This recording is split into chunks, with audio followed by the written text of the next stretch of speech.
Greetings and welcome to the Vintage Film Theater, which is basically a fancy way of me describing the home theater setup that I have here in my basement. But I thought this was a great opportunity to do something a little different. I'm going to do what I call a quick in and out review video.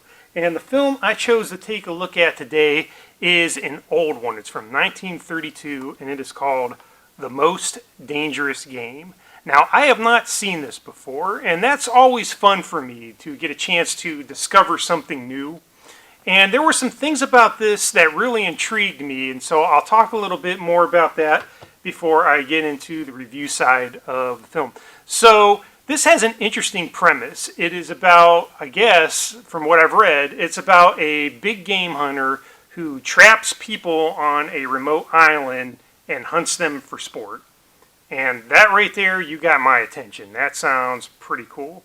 And it was based on a short story by Richard Connell that was a very popular story. It's been in many publications and been used before. So there's a popular story behind it.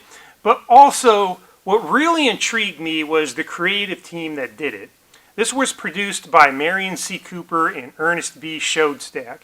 And they were the creative force behind another movie that came out directly after this. You might have heard of it. It is called King Kong. That's right, King Kong 1933. Now, I'm here to tell you, King Kong, the original, is one of the best movies ever. It is such a great classic film. There's so many things that I really love about it. If you've watched some of my other review videos here, I've mentioned it a couple of times. King Kong is an amazing piece of work to me. And I will probably cover that someday, but I'm just kind of saving that for a special occasion or something to that effect. But when I learned about that the creative force behind that film was involved in this one, it got me interested. I'm like, okay, I can check that out. And also, there's some more connecting threads. So for one thing, this stars Fay Wray, who of course was the star of King Kong, and also Robert Armstrong, who was also in King Kong. And Armstrong was also in another film that Schoedsack did, which was Mighty Joe Young, which we have covered here on my channel. So you can see a lot of connecting tissues here. There's a lot of things about this film that definitely is up my alley, and I'm looking forward to getting a chance to watch it in its entirety. Before I do that, I'm going to break out our good friend here, the Clipboard of Creeps. I got a couple of neat little trivia things that I looked up. I just want to throw those at you as a way to kind of set the mood here, just kind of set the scene. So one of those is the jungle sets that were used for this film were also simultaneously used in King Kong. Again, another connecting thread to King Kong. And here's another one. It is believed that this movie inspired the Zodiac Killer. Think about that. So apparently the Zodiac Killer liked this film and referenced it back when he was doing his crimes. That's pretty creepy. So yeah, what I'm going to do is I'm going to actually jump on here. I'm going to pause the video. I'm going to jump on and I'm going to watch the film in its entirety. A lot of times when I do these in and out videos where I'm doing a film that I'm not familiar with, I'll pause the movie, I'll come in after 10-15 minutes, and then I'll tell you my thoughts, and I'll go back and forth like that until we get to the end. But I'm not going to do that today. I'm going to make what I said a quick shout-out video.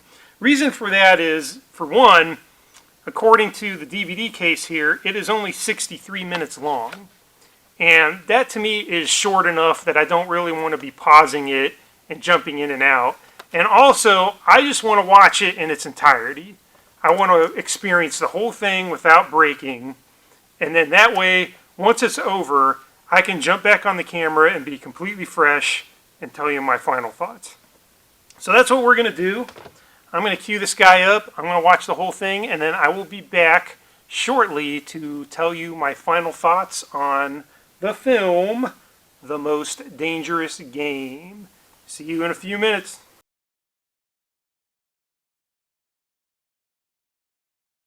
Okay, we are back. I have just finished watching The Most Dangerous Game. I liked it. That was pretty good. Lots of twists and turns. Very fast pace. Of course, 60 minutes, so, they didn't have a lot of time to mess around. A couple things I want to bring up here as kind of a reaction that I didn't mention in my intro, but this being 1932, this was a pre-code movie. Now, what that means is back in 1930s, in the early era of the talking pictures, there was a production code. It was motion picture production code, and it was also known as the Hays Code.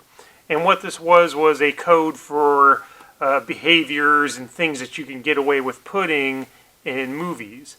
But they didn't enforce it very much in this era. So that time between 1930 and about the mid part of 1934 was a gray area for that.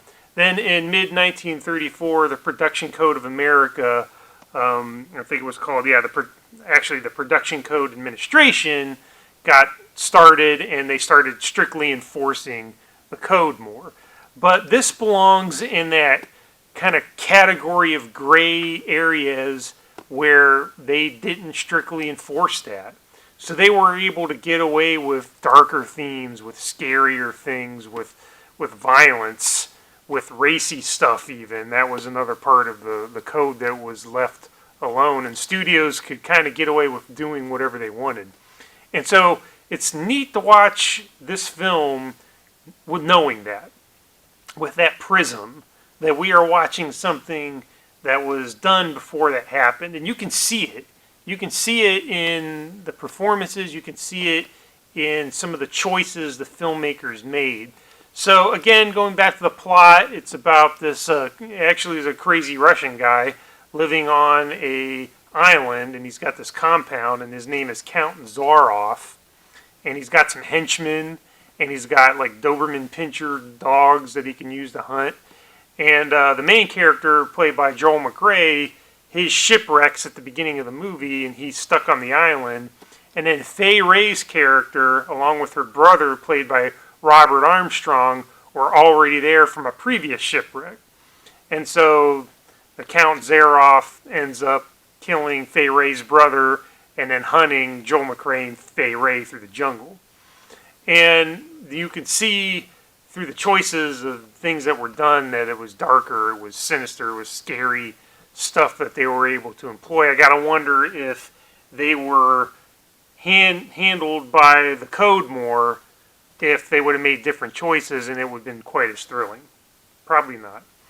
But yeah, I liked it. It was quick, and it was definitely effective. Nothing boring about it at all. Very good thriller. I recommend it. I actually found, before I decided to watch it, it was actually after I ended up getting the DVD from the library, that it's on YouTube. So in its entirety. So I believe you can go and watch it on YouTube if you're interested in doing that. Check it out. It's pretty good. All right. The Most Dangerous Game, 1932. Great thriller, pre-code, great team behind it with Marion C. Cooper, Ernest Sodstack, a precursor to King Kong, which again is, like I said before, is one of my favorite movies. And of course, Fay Wray, Joel McCrea, Robert Armstrong, good cast. And I liked it. Good movie.